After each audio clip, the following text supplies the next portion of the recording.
Good morning. Good morning. Good morning. Thank you for coming to Adult Forum this morning. I'm pleased to bring you this Adult Forum from our council. My name is Mark Beck. I'm the current president of the council.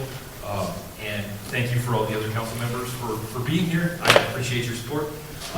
Today we're going to just be taking a quick look at kind of the financial picture of the church and looking at what it means for us going forward. And we have a cool exercise that we can do to kind of get a picture of where everybody's beliefs and passions lie. But before we do any of that, could we bow our heads and open in prayer? Dear Heavenly Father, thank you for this beautiful day. Thank you for allowing us to come together as a congregation and worship you. Thank you for all of the people in the congregation who have put together these numbers. Thank you to Don and Barry. And thank you for opening our hearts to be generous and give our hard-earned treasures to you so that we can continue your work in the world. Through Jesus' name we pray. Amen. So like I said in the prayer, I really want to thank everyone for being so super generous. I have one number up here that's really encouraging, and one that I kind of want to point out first, and just say a huge thank you to the congregation for. And I hope everybody can see this. I've made it as large as I can, but you can see as year to date, these are all as of September 30th, our total offering for 2023 is increased 9.9, so essentially 10%. So we're 10% higher offering than we were in 2022. So I think that's really amazing. I mean, that's 10% more generosity. We asked people, I think it was March, we had the last one, and we told people that the congregation is hurting a little bit for our funds, and people have responded, and 9.9% is no small measure. So I'd really like to thank everybody for their continued generosity. Now kind of the less good parts.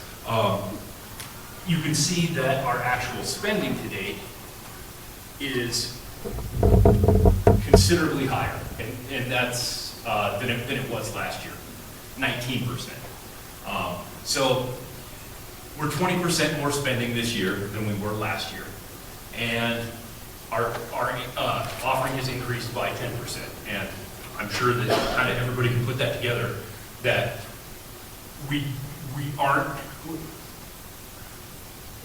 we're trending towards not a good position. You know, we're not in the place where we're going to be closing doors or anything like that, but we want to make the congregation aware that this is kind of our trajectory.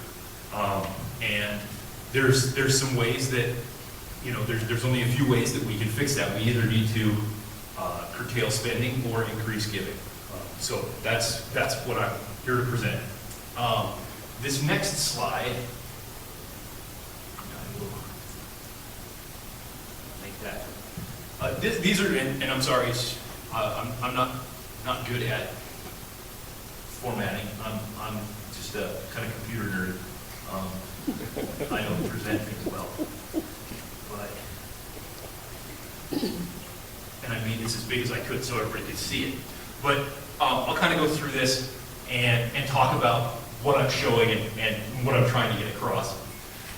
The top line, and again, all of this is the first 9 months of the year. That's what we're comparing.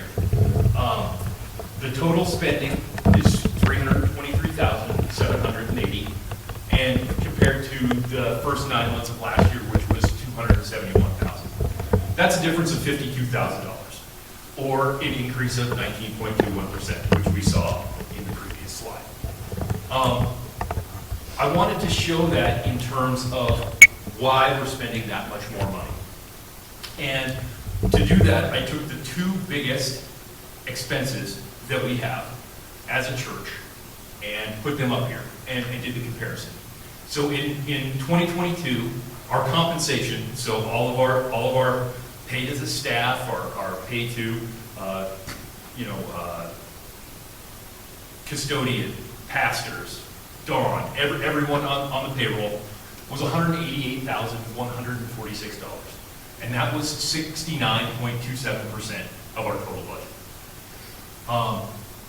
In this last year, we've paid $243,987, for a difference of $55,841. And that's been 75% of our total budget. Now, why is that increased so much? Well, we gave a small raise to all of our staff in 2022, along city guidelines. But the big thing is that we added Andrea. We added another person on staff, and that having another full-time employee obviously was the big change there. And that was something that as a congregation we said we wanted to do. We wanted to bring on another full-time person for youth and family, and we did that. And this is kind of what we have to do to support that. And so that's where you can see that we spent $52,000 more this year and $55,000 more on compensation. So we've actually spent about $3,000 less on everything else. A big part of that, of course, is the next item. In 2022, we spent $34,000 on building and grounds to maintain the facility, which was 12.5% of our budget.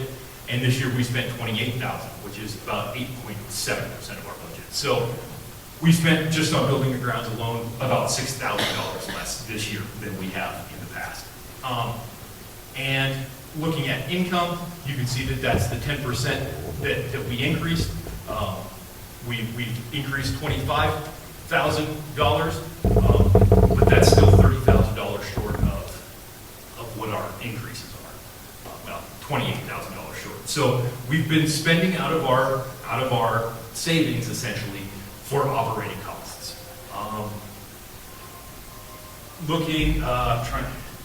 These are the numbers of how much we are short from our spending. So you can see that we've spent 323.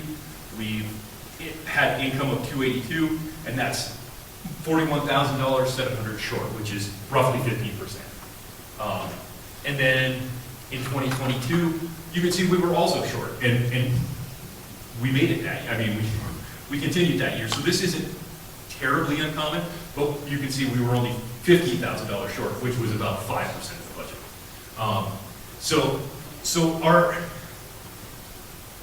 It's not terribly uncommon for us at this time of the year, coming out of summer. Now we're through most of fall, to be a little bit short. And the end of the year is our biggest giving season. December is by far our biggest month, possible exception of April or May, depending on Easter. But December is typically our biggest offering month, so we're hopeful for that. There is one other thing that I was going to just quickly mention. There was an employee retention tax credit. Barry and Dawn are currently working on that. That would be a good way to take a significant chunk out of our deficit. It's not guaranteed yet, though. They're still working on it. They're optimistic, but it still has to go through approval. So that would be a good way to kind of get us back to neutral. Again, that's not guaranteed, and it is a one-time thing. We can't really count on having tax rebates from COVID every year to get us back on budget. So that's really what I wanted to talk about, just kind of the overall picture and kind of where we're trending as a congregation. We want to allow for time for this exercise, so I wasn't going to take any questions. I'm sure everybody has questions or comments. We were thinking we could do those at the end when there's time.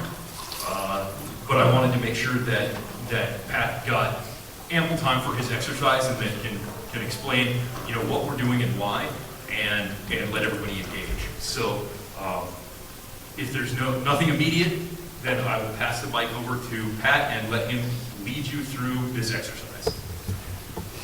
Thank you, Mark.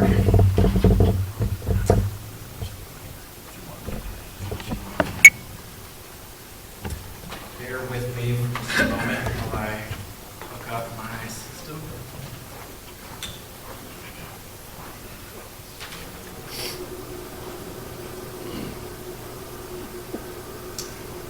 All right.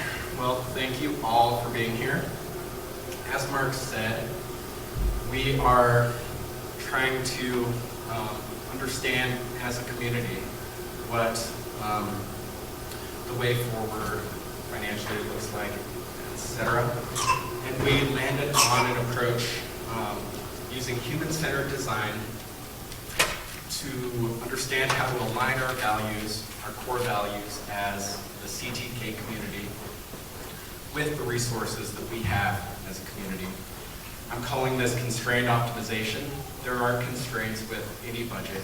We have fixed costs, we have discretionary costs. We have spending that in an ideal world with unlimited resources would allow us to achieve everything that the church sets out to do in its mission.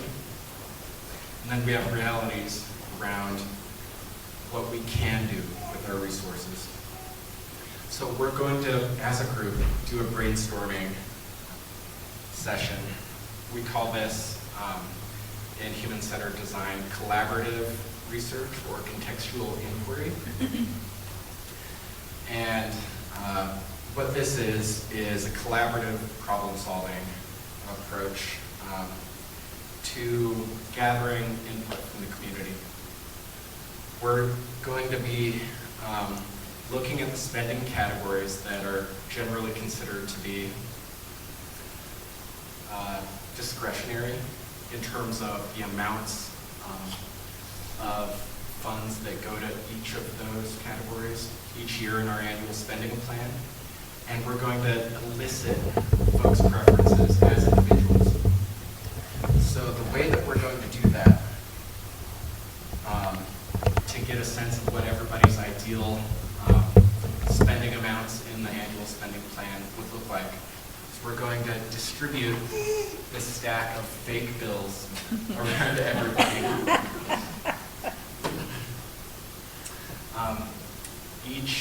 I think that we have enough stacks for every individual to get one here, but we'll start out with $41 each in 7 bills.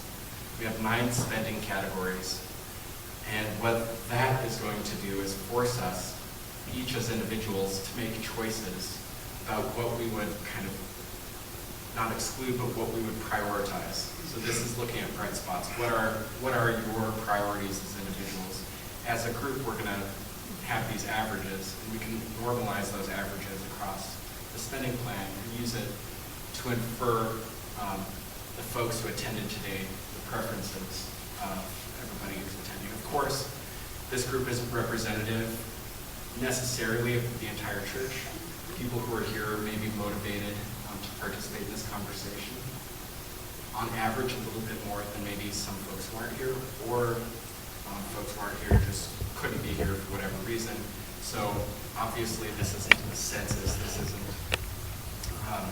necessarily statistically robust findings, but it is an input, and it's a way to capture folks' preferences.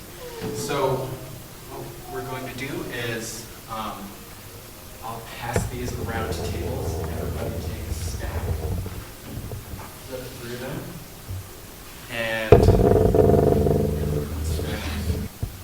can I read this out loud for everybody? Oh, Do you yeah. mind? Please. If I go ahead? Yes. Yeah. Okay. And so what I'll just say here is, as a congregation, I don't remember what year it was. It feels like a long time ago, but we, as a congregation, came together and worked through a strategic vision plan where we reiterated and captured as a congregation what we see. And at each council meeting, we review as a team. We gather and say, is this still who we are? Is this still as a council, does this represent what our congregation tells us we are?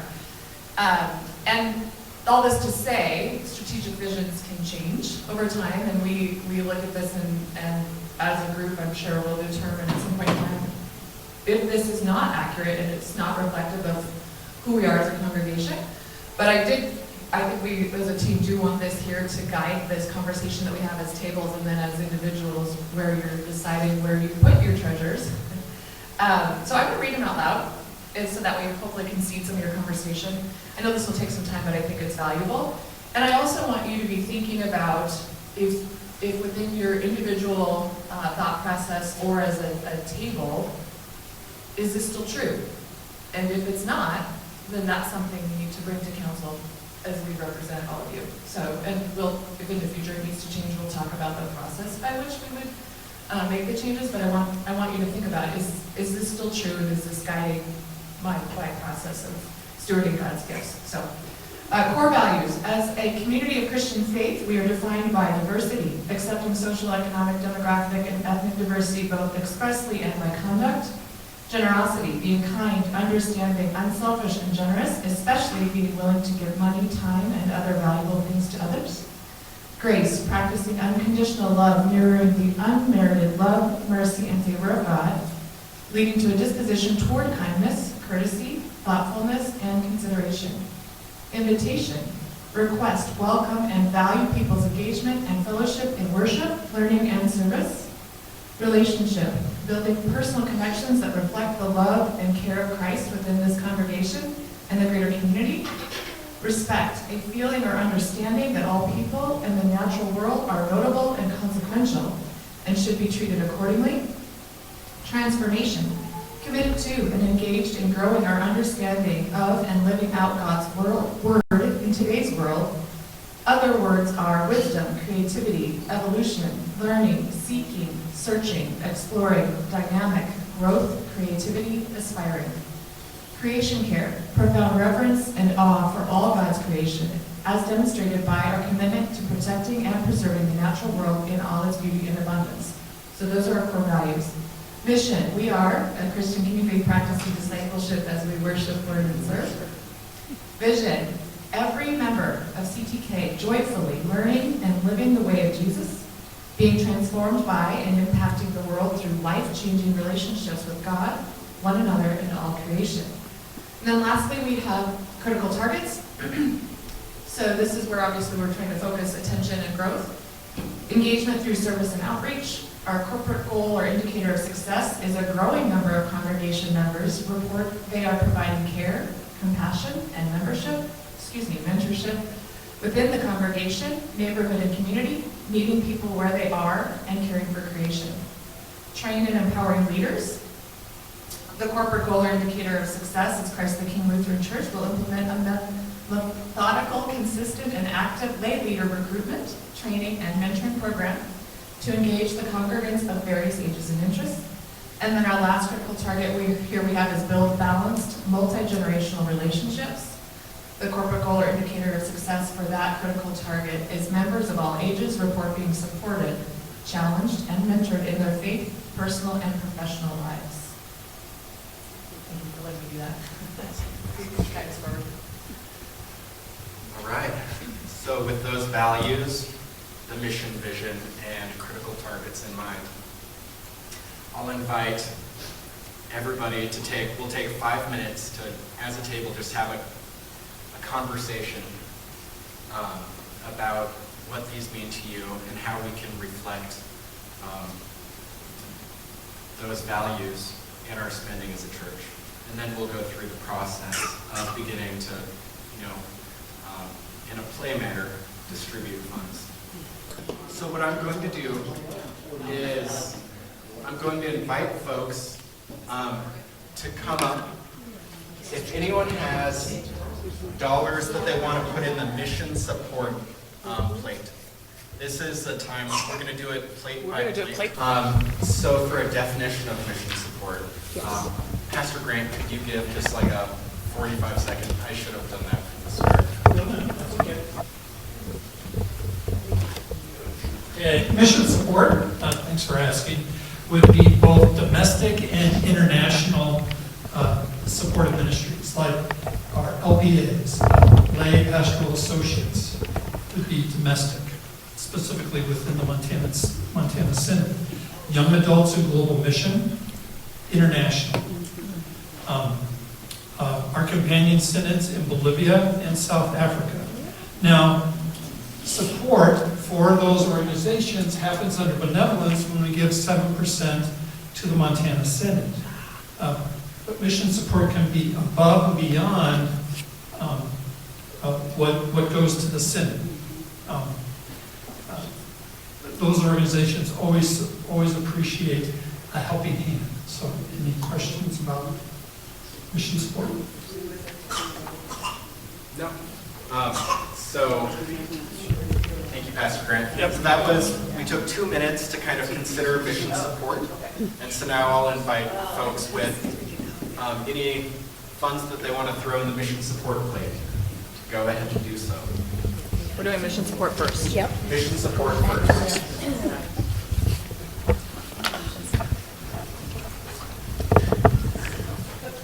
And go backs are okay. You decide after. You can change your mind. No, just things were unbalanced. One and done. You still don't want to work. Pray real quick. You gotta say that wrong. I'm not kidding.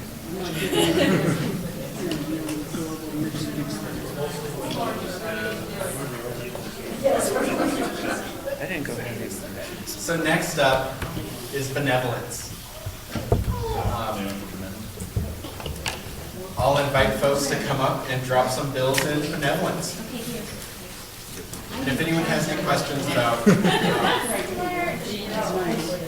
what that is and what it goes to, Pastor Grant said it's about 7% of the... To the Synod, and then 3% to local organizations.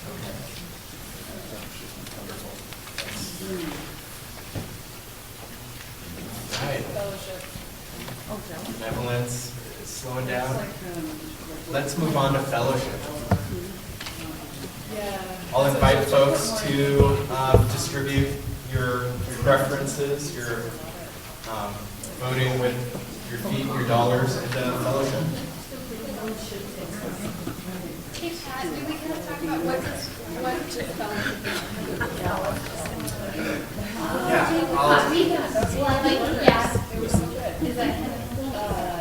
Pastor Grant, could you give a little bit more fulgent of an explanation of fellowship? There were so many people.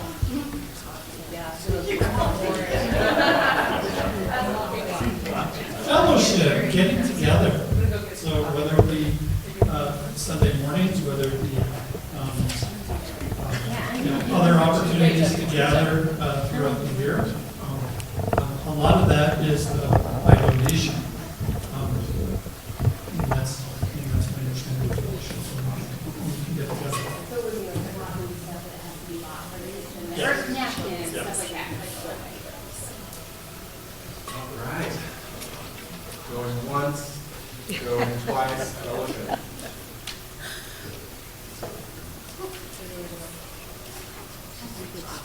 And there's already money in there. People already. Okay. Somebody got ahead of themselves. The reason why we're doing this one by one is to give folks a chance to kind of like interrogate these concepts. And, you know, if there is lack of clarity, as there has been, to ask those questions. So next up, we have service. Dollars and bills into the service category. That's what outside, serving and like, maybe the sponsoring and stuff like that. Yeah. Which is more. And the package out. Okay.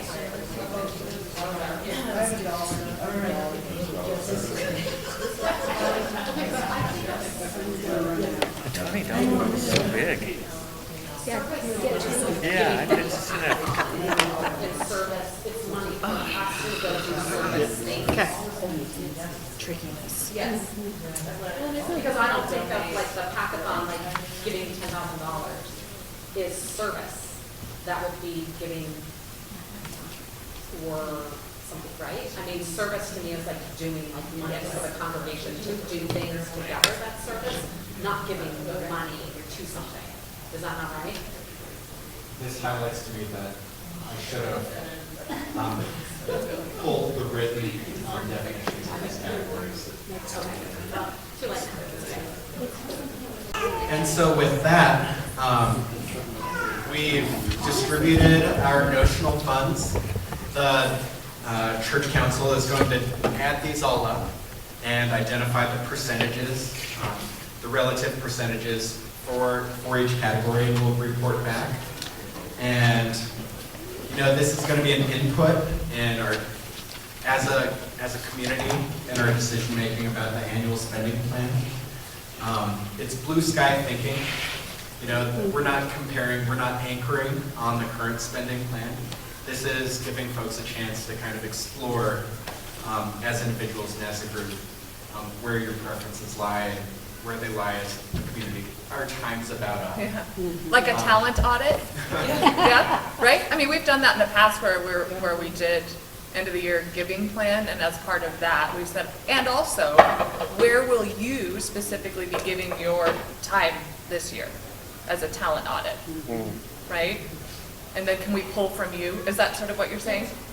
Yeah. I know we're at end of time here, but I would say you could contact any of council members for your feedback here, and I feel like this was a great exercise, and I think we should repeat it again next year. Right? Well, I was even going to say even before that, this could be a two-part forum for sure. Sure. Because I feel like, for me personally, it sparked a lot of things that I would love to continue to talk about. Okay. You know, actually defining these things before we get to that point where you all create the spending plan that you present to us. Okay. I mean, maybe take it's something you do before that, after you as a council take all this information. Maybe, I don't know. Yeah, we can talk about it. Or maybe we just do it via email and things like that. So. Okay.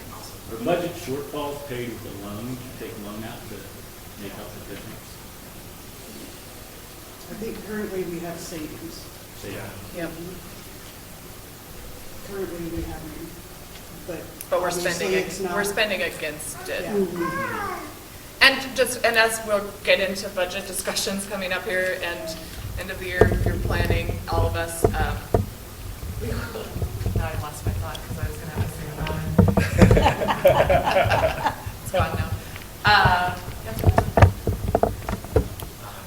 Just that this spending plan is what we as a congregation vote on every year as well, right?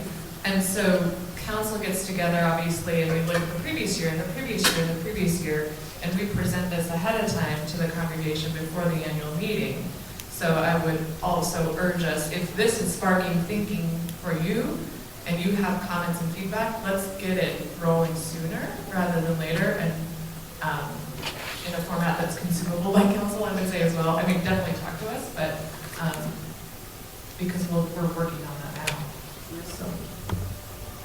No, we don't have a big savings pool. Effectively, we're borrowing against other accounts that have flush funds.